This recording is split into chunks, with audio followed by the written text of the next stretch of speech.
Welcome back to Forbidden Knowledge News. I'm your host, Chris Matthew, and tonight I'm super excited for our guest. I'd like to welcome to the show former FBI investigator, the real X-Man, John Desouza. John, how are you tonight? Oh, I'm great, Chris. Thank you so much for having me on.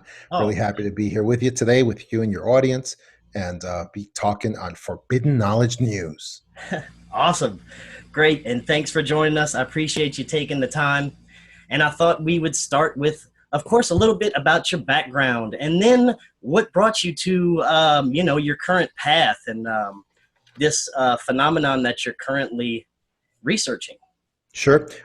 For your audience, I'm John Desouza, called the X-Man. I was a special agent of the FBI for over 25 years. I was during that time, I maintained a top secret security clearance, and I worked counterterrorism investigations, pretty high profile things.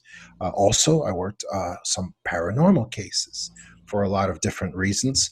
And during that time, I collected what I like to call the real life X-Files.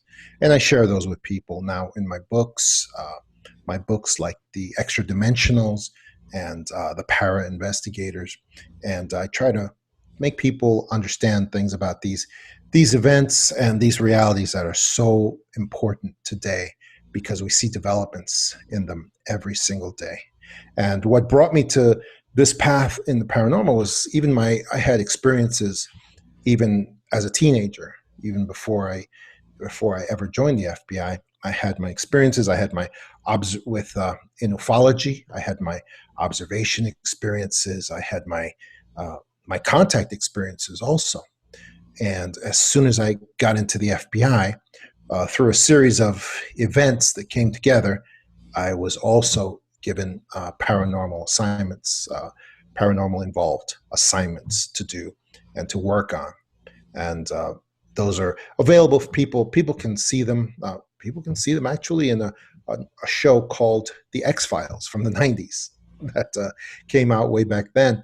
And in the first and second season of that show, they used a lot of my experiences for the stories in the X-Files. And that also was kind of an involved story.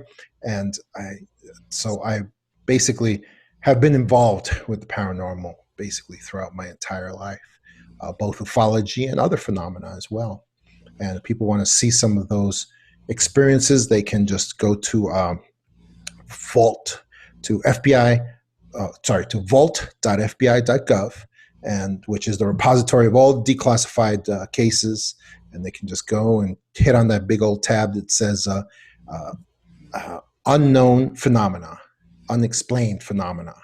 They hit on that, and then that opens up a whole bunch, all the supernatural cases that have been studied in the FBI over the last 100 years. And that's including animal mutilations, extrasensory perception, UFOs, JFK assassination, many others. And a lot of those cases are in there. And anybody can look at them, and they're free to download those documents. Anybody can go get them. Well, awesome. Thank you for that. And I know you've probably told this story hundreds of times, but I think it's important to kind of set the premise of what you've been through and with your experience and research. Can you tell us a little bit about those personal experiences, maybe your first contact and any other contacts you had? Sure. When I was about 10 years old, I had my parents took me out to a party in New York City, and I was with a bunch of little kids. We ran out into the night, and we were kind of playing. It's like 1 a.m, way past our bedtime, and they're out there. Something happened. All the kids ran away, and I stayed there. And I was looking up at the sky, and it was a beautiful starry night. And I was looking up at the sky, and there was a dark ink cloud that was kind of in the middle of everything. And I looked at that, kept looking at that cloud, and out of the bottom came some spotlights that came out, and they came towards me. And it was one of these, just looked like one of these old-fashioned sort of flying saucers, a disc. It looked metallic, and it just came down towards me, hit me with those bluish, greenish sort of spotlight that came down over me. And I just felt the contact with this thing, this UFO that appeared to me. I had a sense of it, that it was not an earthly entity. It was not an earthly thing. And it just kind of passed through me, this spotlight. And two girls appeared on my left, teenage girls. They were just screaming, looking up at the same thing I was. And one of them yelled at me, "Little boy, you better run home. The world might be ending." And that kind of woke me up. And myself and the flying saucer, it looked like we changed our mind at the same moment, because I took a step back out of that spotlight and the thing reversed course and started going back up into that dark ink cloud.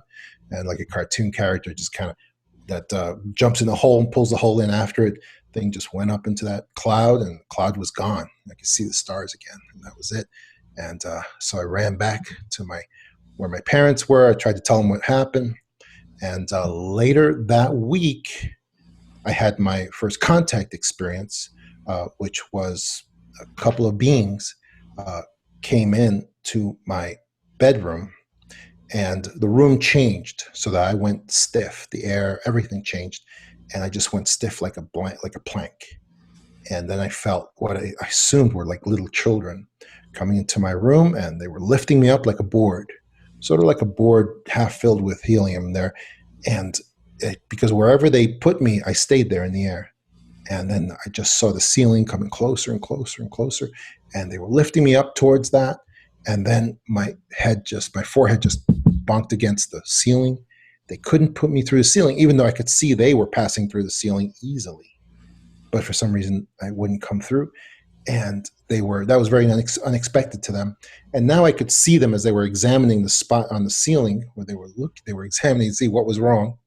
And I could see that they were not little children. They were like these grayish sort of creatures that were slender bodied, weird shaped head. And I could see those black sort of wraparound eyes that they had that were not human. And they were lowering me, and they were climbing on top of nothing. There was nothing there, but they were somehow climbing up and trying again, bonking my head again against the ceiling. And as they did that, I was able to move my neck more and more. And I kind of looked over to where my parents were. Their bedroom was right off from my bedroom, and the door was wide open. And I could see two more of these beings on the ground holding their hands up over the bed, like they were creating some kind of stasis field, keeping my parents asleep, even though I could see they were struggling in pools of sweat. They were struggling to wake up, but they couldn't. And then the one nearest to me looked over at me as I was straining my neck to look over at it. And it looked at me and made eye contact with those big black wraparound eyes. And I just heard the words, "He's awake."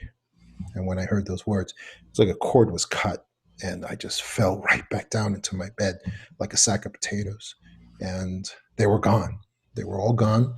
The room changed back again. And it was just normal. And then I was sitting up thinking, how was I going to wake up my parents? And that I was feeling I would never sleep again. And then I just conked out, fell asleep.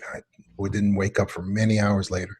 And the adults were shuffling around trying to create a story of what had happened, so that they could have their story straight. And that was it. That was my contact experience and my observation experience as well. So it seems that they couldn't, lift you through. Do you think that there's a reason why you specifically they couldn't get, as to some people, they successfully abduct? Yeah, there has to be a reason. I don't know what that reason was. Some people tell me, now that I've been in the community for quite a while, some people tell me they made a mistake in reading my DNA, or blood type had something to do maybe with blood type, or some kind of mistake was made when they did that examination of me with that spotlight. And that's why they couldn't, or maybe I have an extra ingredient that they were not expecting. Could be that as well. So whatever it was just not, it was too much for them to deal with. Yeah, it seems like, some people just don't have contact. As for myself, I've really never seen a UFO. I've seen some things that may have resembled a UFO, may have thought, but I wasn't sure. And it seems like some people have, frequent contact with these beings. Would you say that's, pretty correct? Absolutely. There's people who are contacted, and then there's intergenerational contact. Contacts keep on going when they have kids to their kids and then grandchildren. And it's just something that they just get designated. But as for me, after that initial attempt, I never had contact again. I mean, except professionally through my career when I had to have contact related to that. Now, based on your research, these entities, they may not even be from the far reaches of outer space. They may be a lot closer than we think. They may be, right on the other side of the veil here.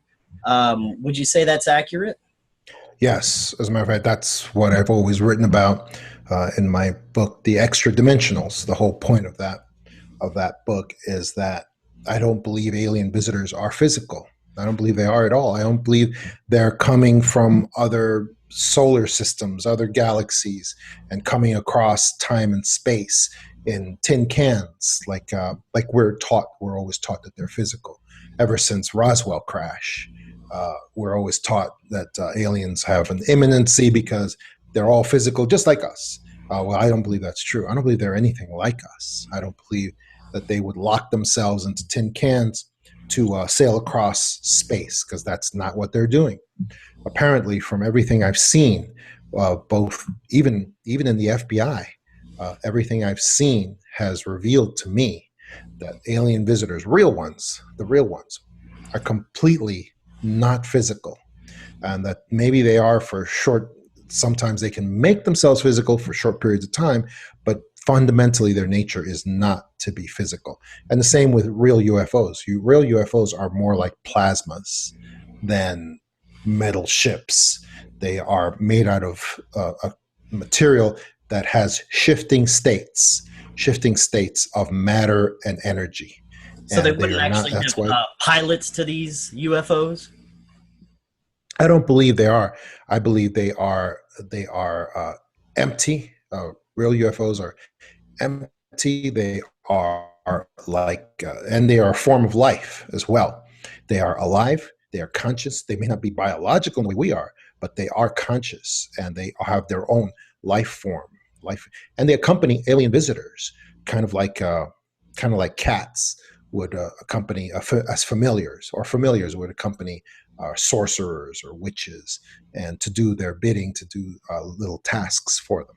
And the task that they do is that they collect information on us. And that data, they collect that data to bring back to alien visitors. That's what all the investigations I have seen have really reinforced for me over and over again. Now, would you say that these entities, some of them are malevolent and some of them are benevolent? Yeah, exactly. Like Jesus said, you will know them by their deeds, by their fruit. What are they producing? And that's an eternal saying that applies basically across the board. And basically, you just have to look in investigations. You just have to look at what are they doing? What are they creating? And some of them clearly are malevolent. Some of them clearly have these experiences, create these experiences where they produce nothing but darkness, terror, and horror for people. That's all they create. But some of them, you look at the experiences and they're doing positive things. They do positive things. They do good things. They create, they come and do things that can only be interpreted as being positive. And that happens a lot because I've talked to the subjects. I've talked to the people who have had diseases healed by multidimensional alien visitors that they've come in contact with, who have had their lives improved, who even have special abilities that have been increased in them through their contact with alien visitors. So there's no way around the fact that there are alien visitors that are malevolent, and there are some that are benevolent. That look upon us as brothers, as beings that they wish to support, to uplift, and to help. And that's what I get from the witnesses that I have spoken to. do you ever get the sense that some of them are somewhat maybe harvesting energy in a way from humans? Absolutely. That's one of the primary functions with malevolent alien visitors that they have set up this planet for, and that they have set up structures for, especially working with the elite powers in control. They have set up a system where they collect many of these negative emotions from us that produce an energy, a type of energy that benefits them, that helps them, and that they seek out, as well as the harvesting of bodies and people that they appear to take away from us every year. And that's something, those are arrangements that are made with the elite powers in control, who have made these arrangements since long, long ago. And in exchange for some of our bodies that go to them, they receive continued control over us, over humanity, and we receive also technology as well, it appears. And that's what every investigation that you do in this area always leads back to these basic truths that seem to occur. Now, you kind of led into one of my questions about the elite powers in control.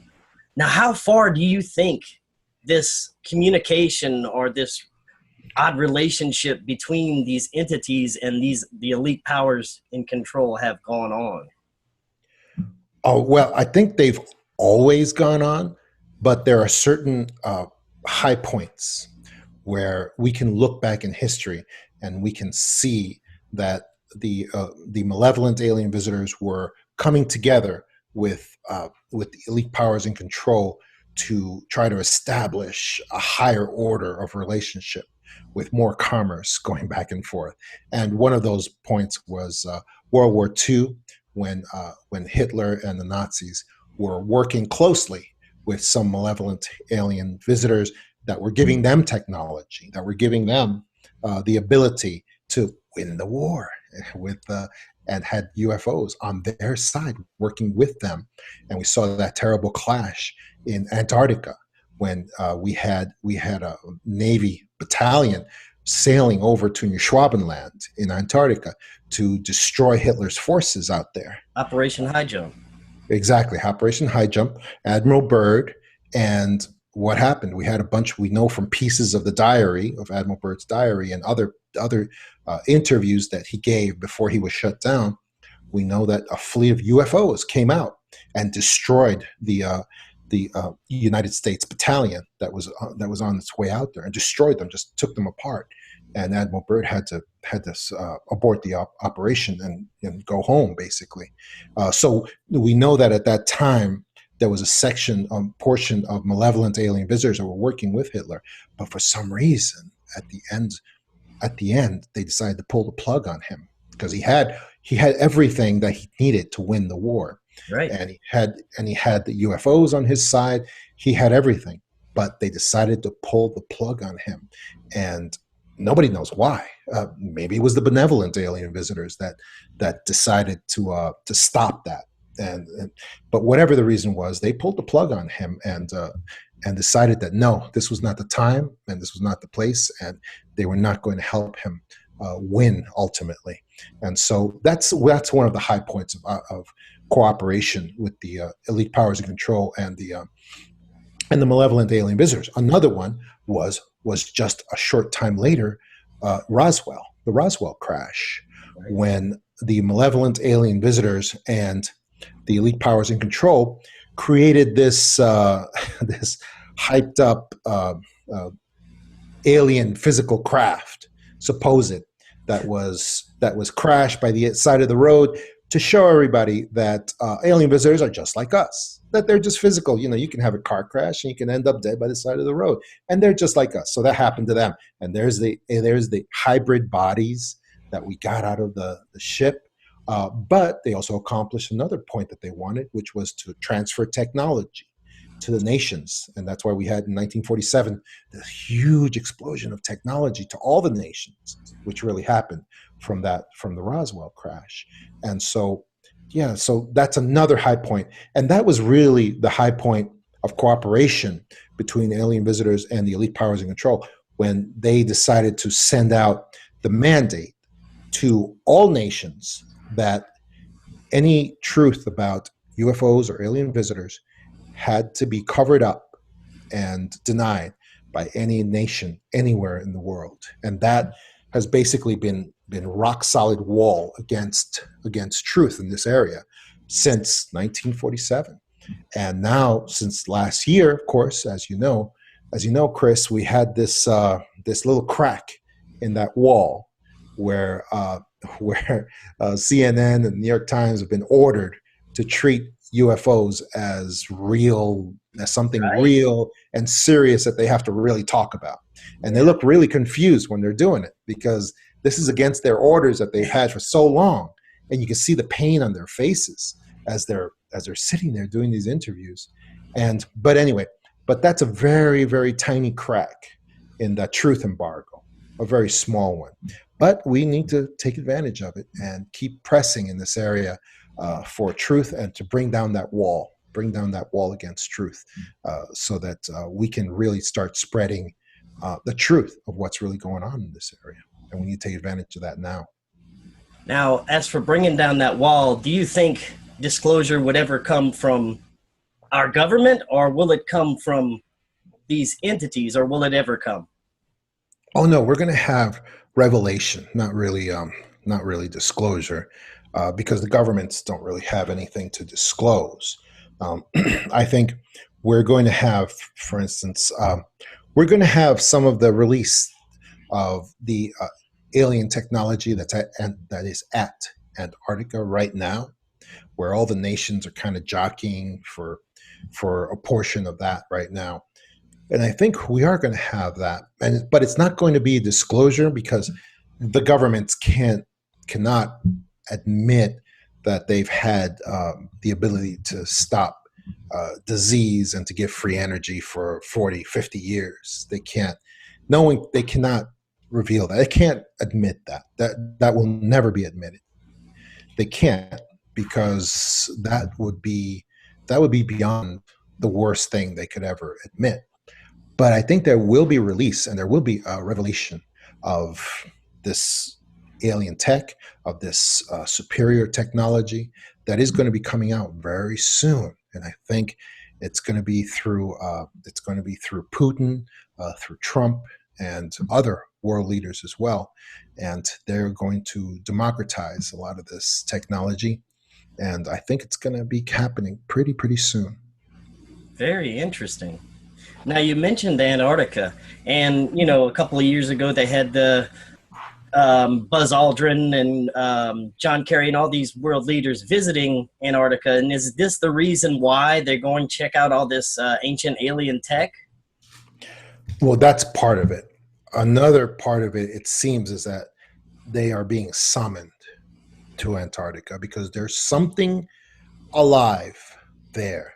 Something that is above human and that is alive and that is summoning these world leaders to go there. Because that's the only explanation there could be for somebody like Secretary of State John Kerry to drop everything on election night. And when he should be with Obama in a room strategizing what they're going to do. And instead he drops everything and suddenly he gets on the plane, which is actually like 5 different planes that you have to get on in order to get to Antarctica over like a period of like 15 hours or so.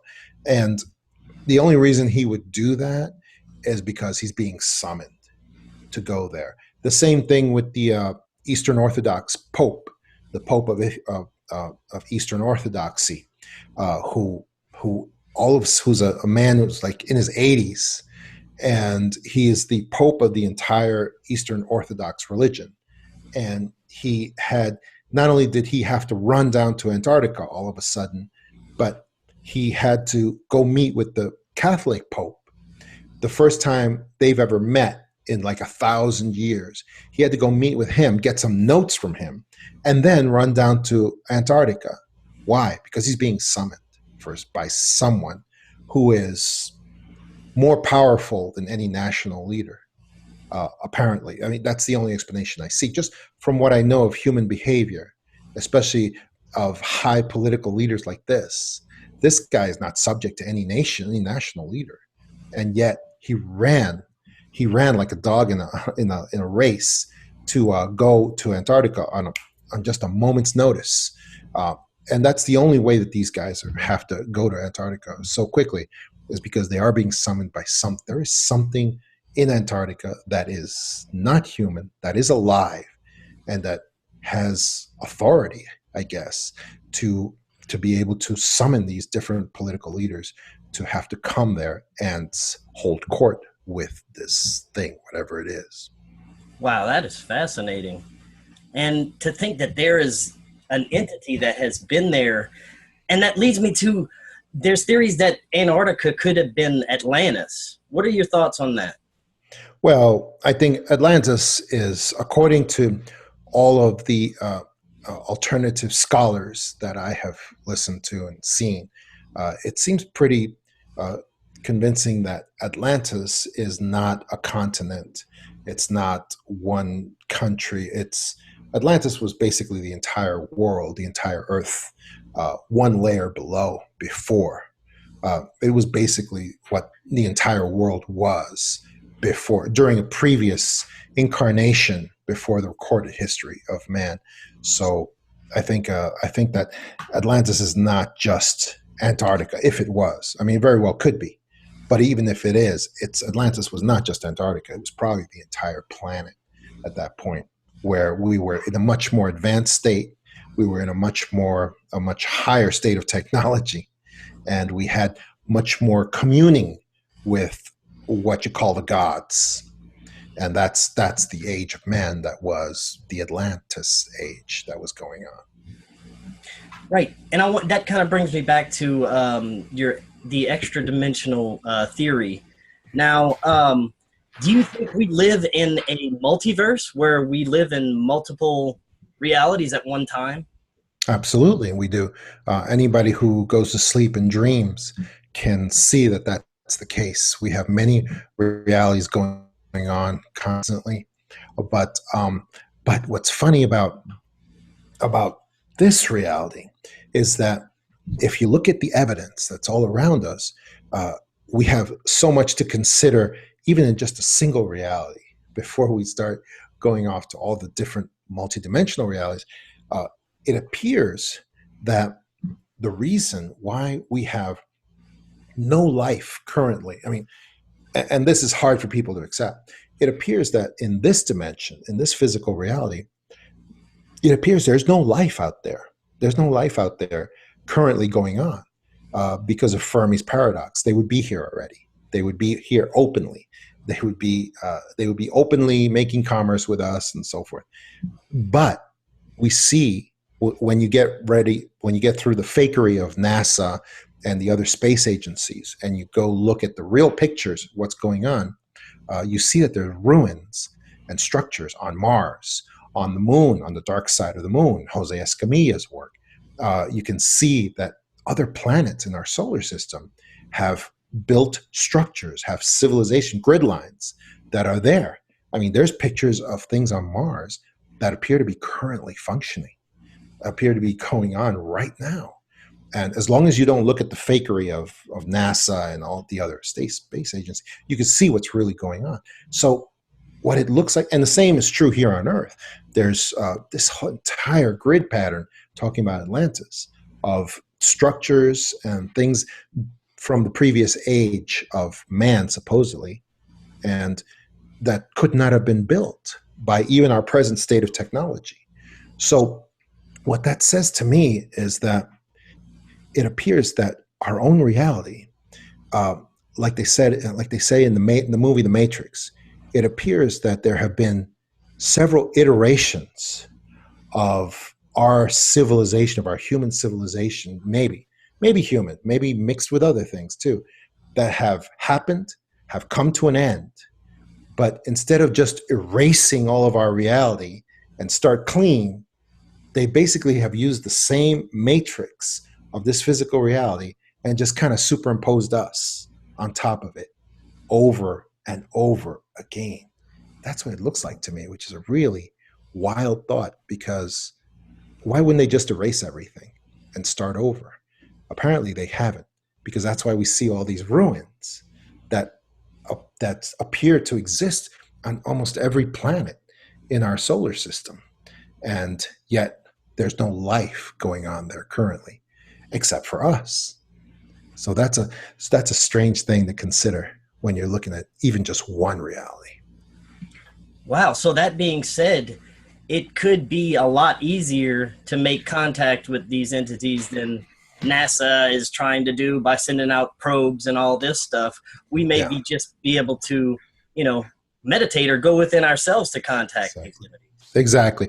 You have a greater chance of contacting extraterrestrials by going into a good deep meditation than by locking yourself into some tin can being shot off into space, because they ain't out there. They're here with us right now.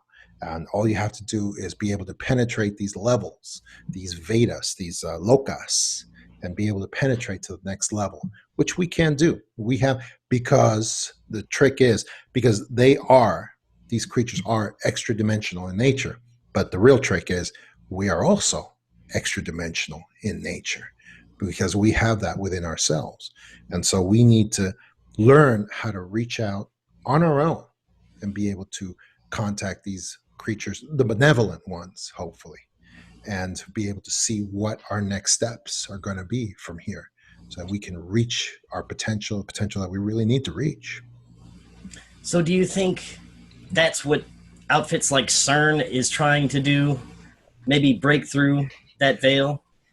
Very possible, but according to everything I've seen from them, they're not reaching out for the benevolent creatures. They appear to be working with the malevolent ones, because I see a big old statue of Kali, the death Right. goddess, outside of their offices, right at their main headquarters building, and that's not a good harbinger of what they're up to.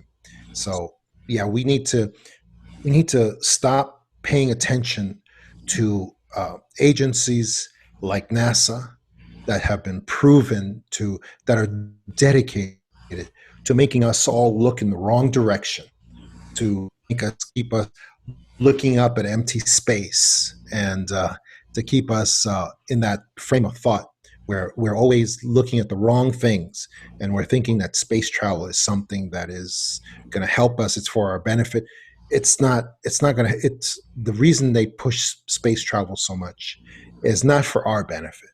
It's to benefit the nations. It's to benefit what they want, which is that they want mining. They want to get their hands on some of those ruins I was just talking about, because they can get, because it means power for the nations. That's what they want. They always seek power. And that means mining, mining colonies. That means getting their hands on alien tech, on things that give them power. But for us, that probably means slavery, having to actually work those mines and having to work getting some of this technology, which is not going to be good for us. It's only going to be good for the nations. That just increases their power. That's what they really want. So do you think we currently have something going on, possibly on Mars, maybe on the moon? I believe we probably do, but that's probably under the secret space program, which is maintained out of the reach of NASA and the regular space agencies, that above their level. They may participate like in a compartmentalized way, where you have to produce certain widgets to help the secret space program, and but you don't even know what you're doing yourself because you're not told. So they could have limited involvement in that way, but doesn't mean they have any of the real information on the secret space program as far as how it actually works. But I'm sure it works with, and this is just speculation on my part, I'm sure that it works with jump pads, jump platforms, teleportation, not like locking yourself in a tin can and being Right. fired into space. I'm sure it does not work that way. But yes, to answer your question, ultimately, I believe, I do believe that we have colonies, very possibly have colonies working on Mars right now. And the real thing that convinces me that that is true is the amount of these fake whistleblowers that have been sent forward to make us believe the opposite. In other words, they sent forward these these very carefully groomed uh, fake whistleblowers that say, "Yeah, I was in Mars with Obama. I was with him, and we were both young kids, and we were working the mine out there. And there was a bunch of kids out there, and it's been going on for 40 years." And without a shred of evidence. Yeah.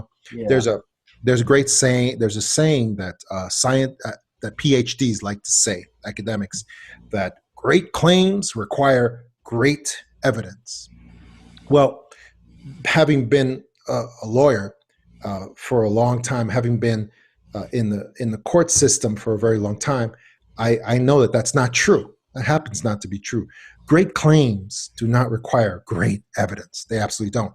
What they require is great claims require some evidence, just enough to survive a motion to dismiss. Because whatever you say is true, there's always going to be cynics and scientists that come forward to say, "Oh, that's not true. We got to get rid of that. Just get rid of it. Don't even consider it." And if you have some evidence, I mean, just some, for what you're saying is true, then you're able to survive that motion to dismiss, and you're able to put it forward to the fact finder, which in this case is you. The audience is the people listening. They're the people who are going to decide, is this a fact? It's not a fact. Maybe it is. They're the ones who have to decide. And if you just have some evidence, just something that backs up what you're saying, you're able to push that forward. And you will survive that motion to dismiss, and you will have it in front of the audience, who then can decide, can put basic tests and say, okay, this is credible, or this is not credible. And that's what we need to always do. And so when somebody comes forward and says, "Yeah, I was with Obama on Mars, and I was," they don't have to have great evidence. They don't. They just have to have something that they can show and say, this is what it is. Here it is. And now you consider it. You consider whether it's credible or not. Otherwise, yeah, you gotta dismiss that stuff if it's not. But the amount of these guys that have come forward with this Mars, people, they are designed to fail. They are designed to make us believe that they have to be dismissed, that this whole secret space program thing, Mars, colonies on Mars, that it's all BS. It's all nonsense. And rightfully so. That's all very predictable behavior. If somebody comes forward and makes a claim like that, and the trick is this, those guys are put forward on purpose in order to make the whole subject matter be frozen in a context of bizarreness and stupidity, so that no one ever again will look at this area and say, "Yeah, I guess that could be true." No, because that's why these whistleblowers are put forward. The ridiculous ones, the ones that are just saying crazy stuff with no evidence whatsoever. No evidence. Because remember, you don't need great evidence, but you do need some. And they're put forward on purpose. And when you see that, you have to, I as an investigator, right away I think this is an op. This is some kind of psychological operation to cover this area. Why? Because they're worried. They're worried that you, Chris, are going to dig into this, and that you are going to say, "Hey, there's the pictures, the ones that NASA didn't want us to see. There's these pictures, there's this, and there's testimony here. And yeah, it looks like we have colonies, people on Mars. It looks like they're there." And they don't want that. So that's why you're going to see more of not credible whistleblowers, but ridiculous ones. And you're going to have them come forward more and more, and you're always going to see that in the area of Mars colonies. And all of that makes me absolutely believe, as I do now, that we do have colonies on Mars. And that's why they're trying to cover it up so much. Yes, I agree. And speaking of the misdirection, What are your thoughts on the Trump Space Force? I think that the Trump Space Force is not what it appears to be. With Right. Trump, nothing ever is, because he thinks at a different level than everybody else. He's uh, he's he's a devotee of Sun Tzu. If you've ever read that, he's complete devotee of Sun Tzu methods of war. And what that was when he did that announcement of the Space Force, he did that for one reason, for one main primary reason, and that was his announcement to the elite powers in control that he is coming for their secret space program, and he's bringing an army with him. That was the primary purpose of that whole Space Force thing, because right now they have this tremendous secret space program that absorbs economic power from all the nations. Black money that takes black money from all the nations, especially the United States.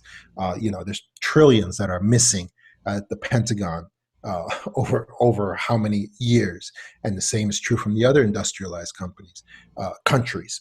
And so you've got all these resources, and you've got all this secret space program going on, and they are above the presidents and the prime ministers. The prime ministers are not read into this program.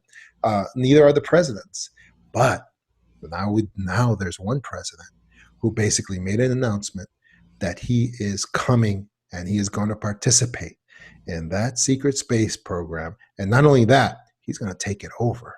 And that's what that announcement was all about. It's pretty wild. So you believe Trump is genuinely trying to take down the cabal? Well, that's part of what he's trying to do, but but it's not just him. This is a worldwide movement. That includes Putin, that includes all of the nationalist populist leaders who are currently in a state of global rebellion against the elite powers in control that have dominated our nation and our planet for how long? I mean, I couldn't even calculate how long, through using the central banking systems and everything else.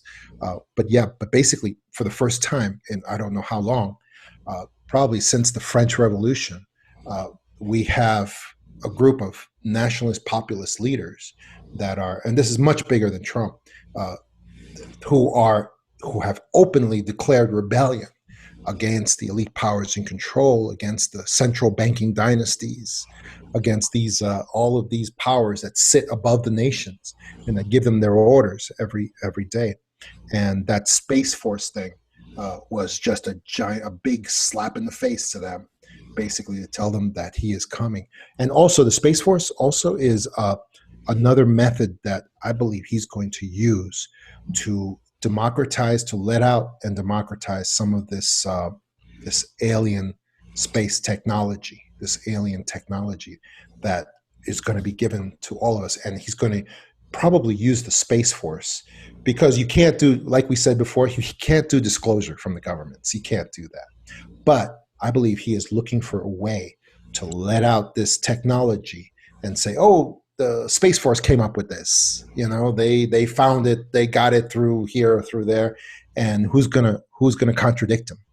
Nobody's gonna say, hey, that didn't come from the Space Force, that came from us, from the elite powers in control. We had that tech for a long time. Yeah. And you're just saying that you got it from nobody's gonna do that. So it's perfect. It's perfect on many levels for him to do that. Well, that would be great if that could if that could come to pass. And I'd like to take the last few minutes to talk a little bit about one of your more recent books, Clear Hearers. Could you explain to us what exactly are clear hearers? Yes, clear hearers are people who have an ability, which is an ancient ability, to perceive a great voice of authority that comes in not through the ears, but from basically everywhere else. And it is an ability. It is not. It's not like voice hearers. Voice hearers are people who have a medical condition where they hear voices. A clear hearer receives a single voice of authority that comes in to help them, to uplift them, sometimes to save their lives. And it is something that is named after, it's actually named after Joan of Arc, who was the 14-year-old girl in the 14th century who saved France from going out of existence when France had basically been overrun by the English, and 90% of France had been taken over by the English, and they were basically about to go out of existence. And then a miracle happened, and Joan of Arc had these voices come to her, and she said the voices were Mother Mary. That's how she described it. And these were the voices that told her what to do, how to go forward, and that she would be the savior of France. And so the word clairaudient, came from Joan of Arc in France, which is actually a French word. Clear hearers is the first English iteration of this word clairaudience, which just means to hear clearly, clear hearing.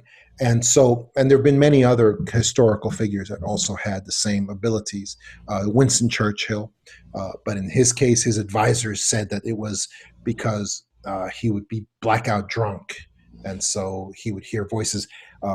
And there's many other figures. Philip K. Dick, the great writer, he actually had a public press conference about his great voice that would come to him and speak to him and tell him. Also, Socrates called his voice his great daemon, and it was a voice that would come to him when he was about to make a bad decision. So Clear Hearers is basically my investigation in my own life as well, and the lives of others, of this voice, where it comes from, what it is, and how people can use it to their advantage, and how it can help them in their everyday lives. And what would you say the source of this voice is? Well, the way that I have investigated this, to me, I believe that I reveal in this book what I believe ultimately the source is, which I believe is the person themselves, but on a multidimensional level, because, like I said before, we are ourselves extra dimensional as well. And so it is this version of you that is in the eternal. It is a version of you that basically barely remembers what it was like to be a human being chasing after stuff.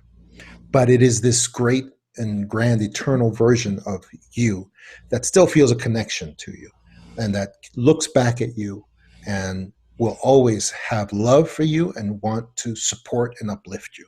That is ultimately the source of that great voice. And I make the case for that in my book. That's very interesting. So it could even be a distant future version of you, but in a different reality. Right. And that does not preclude the other answers that I investigate in my book as well. It doesn't preclude that could be an alien visitor, because that could be your form in the future, or angels, that could be your form in the future. We don't know, because ultimately the extra dimensional reality of this is something beyond our ability to understand right now. Wow, fascinating stuff. And thank you for that. And I appreciate you coming on. John, do you have anything interesting coming up that you'd like to talk about? Absolutely. Yes, I have to talk about my conference I have coming up in October. I have, let me get it. I have my conference coming up in October, which will be a very great conference, which looks like I just moved it from where I had it. And it will be in Pasadena, California in October. And we will be with Neil Gower and many, many other great speakers. And we're very excited for it. And unfortunately, I moved it from my thing here. And I will also be, I'll be having a conference soon in China, which is I'm signing up for now, which will be really, really something. So yeah, I have a lot of things coming up, just finished Contact in the Desert, and we will be having a lot of great events coming up that I hope people can get out to and spend time with us doing this stuff. Definitely, definitely. And I'm going to leave a link to your site and your books in our description. John, thank you again so much for joining us tonight. We'd love to have you back on. And you have a great night. Thanks, man. Thanks so much. It's great being on here with you. Awesome. We'll talk to you later.